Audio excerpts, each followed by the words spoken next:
ရန်ညိုးကိုတခြားသူစီလွှဲပြောင်းပေးမဲ့နီးလက်တစ်ခုရှာရမယ်အဲ့ဒီအချိန်မှာပဲရှောင်းချမ်းဟော်လှုပ်ရှားလိုက်ပါတယ်မိစ္ဆာကောင်မင်းမရိုင်းဆိုင်နဲ့ကောင်းကင်လန်းစင်ဓားတိုင်းအမှားမှန်ခွဲခြားခြင်းမိစ္ဆာကလေးကအဲ့ဒီဓာအလင်းကိုစိတ်ဝင်စားသွားပုံရပြီးလှည့်ကြည့်ကဓာအလင်းကိုလက်နဲ့လှမ်းဖမ်းလိုက်ပါတယ်ဖက်ဓာအလင်းကသူ့လက်ကိုခုတ်မိပြီးတဝက်လောက်ဝင်သွားကအနက်ရောင်သွေးတွေစီးကျလာပါတယ်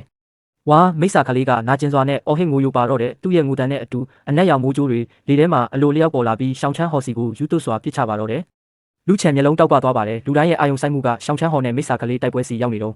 သူကမြေပြင်ပေါ်မှာလက်ချောင်းနဲ့မော်စာလုံးတစ်ခုကိုတိတ်တိတ်ကလေးဆွဲလိုက်ပါတယ်မြေဆွဲအားပြောင်းပြန်ပေါင်1000ဖိအားဒါကတိုက်ခိုက်ရေးမော်မဟုတ်ပါဘူးအထောက်ကူပြုမော်တက်တက်ပါပြီးတော့ဒီမော်ရဲ့ပြစ်မှတ်ကရန်သူမဟုတ်ပဲသူ့နဲ့မဝေးတဲ့နေရာမှာပုံနေတဲ့သွေးဆိုးကိုင်းကအကြီးအကဲတစ်ယောက်ဖြစ်ပါတယ်အဲ့ဒီအကြီးအကဲကအမှောင်ထဲမှာပုံပြီးရှောင်းချမ်းဟော်ကိုနောက်ကျောကနေလှုပ်ကြံမှုပြင်းနေတာပါဒါပေမဲ့ရုတ်တရက်သူ့ခန္ဓာကိုယ်ကြီးလေးလံသွားပြီးခြေချော့ကဆုပ်ဆူပြီးတပုံးနေတဲ့နေရာကနေရှော့ထွက်သွားပြီးမိစ္ဆာကလေးရဲ့အရှိတက်ကိုရောက်သွားပါတော့တယ်မိစ္ဆာကလေးကငိုတန်ရက်သွားပြီးပစက်နာတဲတဲရောက်လာတဲ့အစားအစာကိုကြည့်လိုက်ပါတယ်ရွှေမြူတွေအစင်အစောပိုင်းကအကြီးအကဲဟာကိုဖောက်ခွဲဖို့တောင်းအချိန်မရလိုက်ပဲမိစ္ဆာကလေးရဲ့ဝါမျိုးချင်းကိုခံလိုက်ရပါတော့တယ်ဒီကြားဖြတ်ချိန်လေးမှာပဲရှောင်းထန်းဟော်ကတော့အထိနာပြီးလူအုပ်ထဲကိုအသေးအတန်ပြန်ဆုတ်လာခဲ့ပါတယ်သူအသက်ကိုပြင်းပြင်းရှူနေရပြီးသူ့ရဲ့မျက်ဝန်းထဲမှာပထမဆုံးအကြိမ်ဖြစ်မျောလင်းချက်မဲ့တဲ့အရေးအယောင်တွေပေါ်လာပါတော့တယ်အလကားပဲသူ့ရဲ့ပြန်လဲပြည့်ဖြိုးတဲ့နှုံကအယမ်းမြန်လွန်းတယ်ကျွန်တော်တို့အားလုံးဒီနေ့ဒီနေရာမှာတေးကြရတော့မှာပဲနားလည်မှုအဆင့်မြင့်ကျင့်ကြံသူကြီးတယောက်ကိုယ်တိုင်လာပြီးသူ့ရဲ့ဝိညာဉ်တခင်ကိုဓာတ်ရိုက်ချေမှုမပြစ်နိုင်ရင်ဘယ်သူမှလွတ်မှာမဟုတ်ဘူးရှောင်းထန်းဟော်ကပတ်ဝန်းကျင်ကိုဝေ့ကြည့်လိုက်ပါတယ်ဘေးမှာတော့ကြောက်လန့်တကြားတုံရီနေတဲ့အခြေခံအုပ်မြင့်အဆင့်တပည့်တစုဘေးတင်မဲ့တွတ်တက်တဲ့ဝရုတ်ကြီးတယောက်ပြီးတော့ချောင်းထဲမှာကပ်ပုံးပြီးကြောက်ပြနေတဲ့လေ့ကျင့်ရေးအဆင့်3မကြတဲ့ကောင်တကယ်ကိုလမ်းဆုံးနေတဲ့အခြေအနေပါပဲဒါပေမဲ့နောက်တစ်စက္ကန့်မှာတော့ရှောင်းထန်းဟော်ကမျက်လုံးကိုဖြတ်ခနဲဖွင့်လိုက်ပါတယ်သူ့ရဲ့အမှန်တရားကိုမြင်နိုင်တဲ့ရွှေရောင်မျက်ဝန်းထဲမှာယူသွမှုနဲ့ပြတ်သားတဲ့အရေးအယောင်တွေဖြစ်ပြေးသွားတဲ့လမ်းမှန်တိုင်းသွားလို့မရရင်တော့လမ်းဆောင်ကနေပဲသွားရတော့မယ်အဲ့ဒီအချိန်မှာမိစ္ဆာကလေးရဲ့အနက်ရောင်မျက်လုံးတွေကလူအုပ်ထဲမှာဝိညာဉ်စွမ်းရင်အကောင်းဆုံးဖြစ်မဲ့နောက်ထပ်သားကောင်ကိုလိုက်ရှာနေပါတယ်ဒီနေရာမှာရှောင်းထန်းဟော်ကလွဲရင်ကျင့်စဉ်အမြင့်ဆုံးကစူးချင်းကော်ပဲဖြစ်ပါတယ်အားလုံးအသက်ရှင်ခြင်းကြလားရှောင်းထန်းဟော်ကအော်မေးလိုက်တော့လူတိုင်းကကဲတင်ရှင်ကိုမျှော်လင့်တယ်လို့မျိုးမောကြည့်လာကြပါတယ်ဒီမိစ္ဆာကောင်ကရက်ဆက်ပေမဲ့အားနည်းချက်တစ်ခုရှိတယ်သူအခုမှမွေးဖွားလာတာမို့လို့အသိဉာဏ်မရှိသေးဘူးဝါမျိုးကိုပဲသိတာတကယ်လို့တယောက်ကသူ့အာယုံကိုဆွဲဆောင်ပြီးရစ်ပလင်အောက်ကမိစ္ဆာနှိမ်နှင်းရေးအစီရင်ခံတဲ့ကိုမျှခေါ်ပေးနိုင်ရင်ငါမှကောင်းကင်လန်းစင်တစ်စိတ်နဲ့သူ့ကိုနှိမ်နှင်းဖို့အခွင့်အရေးရှိတယ်ဒါပေမဲ့ဘသူကသွားများမှလဲလူတိုင်းတိတ်ဆာသွားစဉ်ရှောင်းချမ်းဟော်ကရုတ်တရက်စူးချင်းကော်စီကိုလက်ဆန့်ထုတ်ပြီးမော်စွမ်းအားနဲ့ဖမ်းဆွဲကမိစ္ဆာကလေးရှိရာစီပြစ်လွတ်လိုက်ပါတော့တယ်ဟင်းအကိုကြီးရှောင်းဘာလို့တာလဲစူးချင်းကော်ထိတ်လန့်သွားပါတယ်ရှောင်းချမ်းဟော်ကကောင်းကင်ကိုမောကြည့်ပြီးအော်ပြောလိုက်တယ်စူးညီမလေးအရင်တုန်းကလော်ဖုံးပူမှာမင်းကိုကဲခဲ့တဲ့လှုပ်ဝက်ဆန်းကျဲဝေယုံနဲ့စီနီယာကြီးသူဒီအနီးနားမှာရှိနေရမယ်ဒီလူအုပ်ထဲမှာပုံနေတာလည်းဖြစ်နိုင်တယ်စီနီယာကြီးကျွန်တော်သိတယ်မင်းကြည့်နေတယ်မလားဒီမိစ္ဆာကမင်းနဲ့ငါရင်ဆိုင်နိုင်တဲ့အရာမဟုတ်ဘူးဒါပေမဲ့မင်းဒီမိန်းကလေးကိုအရန်ကယူဆိုင်တာငါသိတယ်အခုငါသူမကိုမိစ္ဆာကောင်စီပို့ပေးလိုက်ပြီသူမသေးတာကိုမကြည့်ရဘူးဆိုရင်တော့အခုချက်ချင်းလူကိုယ်တိုင်ထွက်လာခဲ့ပါအောက်တန်းကြလိုက်တာရှောင်းထန်းဟောမင်းကဖြောက်မှတ်တဲ့လမ်းစဉ်ရဲ့ခေါင်းဆောင်ဖြစ်ပြီးတော့မိမတယောက်ကိုကာကွယ်ရေးတိုင်းဖြစ်သုံးရဲတဲ့ပေါ့လေဘေးကတပည့်တွေရှာပြပြီးဒေါသထွက်ကုန်ကြပါတယ်ဒါပေမဲ့ရှောင်းချမ်းဟော်ရဲ့အေးဆက်ဆက်ဓာတ်ရှိန်ဝါနဲ့အဝေးကမိစ္ဆာကောင်ကြောင့်ဘယ်သူမှဝင်မဆွဲရဲကြပါဘူးကြောက်တုံးနောက်မှာဝင့်နေတဲ့လူချန်ရဲ့မျက်ဝန်းထဲကပြင်းကြီးငွေ့ပွေအမူအရာတွေလုံးဝပျောက်ကွယ်သွားပါတယ်ရှောင်းချမ်းဟော်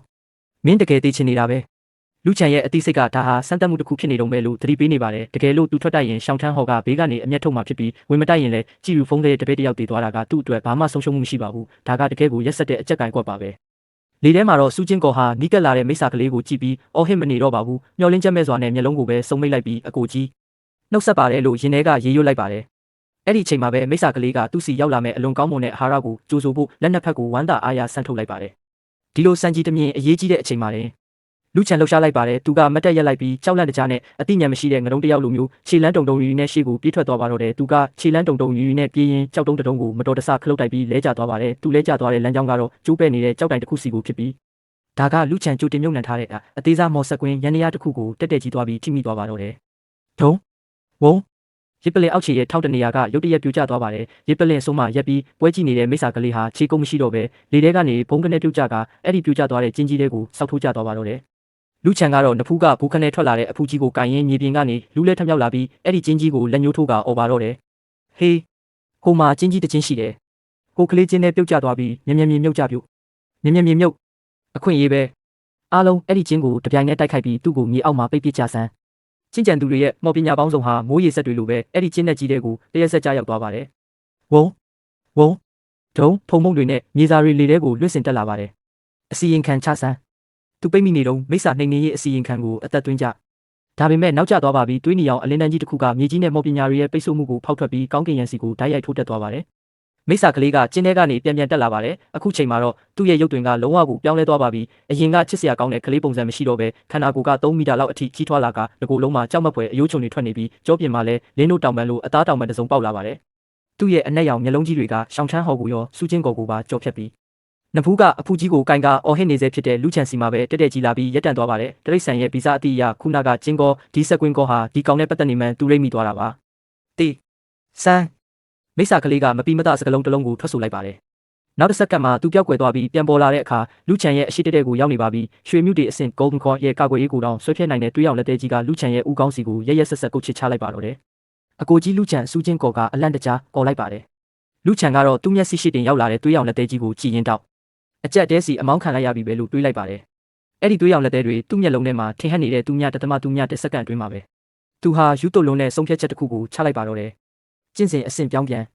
အကျွင်းမဲ့ကာကွယ်ရေးဟာအသက်သွင်းဆန်းဒုံကဘာမြေကြီးတုံဟဲသွားစေမဲ့ပောက်ကွဲတန်ကြီးထွက်ပေါ်လာပြီးပြင်းထန်တဲ့လေလိုင်းတွေကလူချန်ကိုဗဟိုပြုကအရက်မျက်နှာအနှံ့ကိုလွင့်စင်သွားပါတယ်ဘေးပတ်ဝန်းကျင်ကကြောက်ဆောင်တွေအားလုံးမှုံမှုံညံ့ညံ့ကြေမွာသွားရပါတယ်မိခိုးငွေတွေဆဲသွားတဲ့အခါမှာတော့လူချန်ဟာသူ့ရဲ့ဝိုင်ဘူးတီးကားကိုမြောက်ပြီးခုခံထားတဲ့ပုံစံအတိုင်းရှိနေစေဖြစ်ပါတယ်သူ့ရဲ့ခြေထောက်နှစ်ဖက်စလုံးကမြေကြီးတဲကိုနက်နက်ရှိုင်းရှိုင်းကျုံဝင်နေတာပါသူ့ရဲ့အရှိမှာတော့ခုနကကြောက်စရာကောင်းတဲ့မိစ္ဆာကလေးဟာသူ့ရဲ့ညာဘက်လက်ကိုစုပ်ကင်ပြီးမြေပြင်ပေါ်မှာနာကျင်စွာနဲ့လူလိမ့်ကအသေးအတန်ကိုကျွေးနေပါတော့တယ်ဒါဘယ်လိုလုပ်ဖြစ်နိုင်မှာလဲ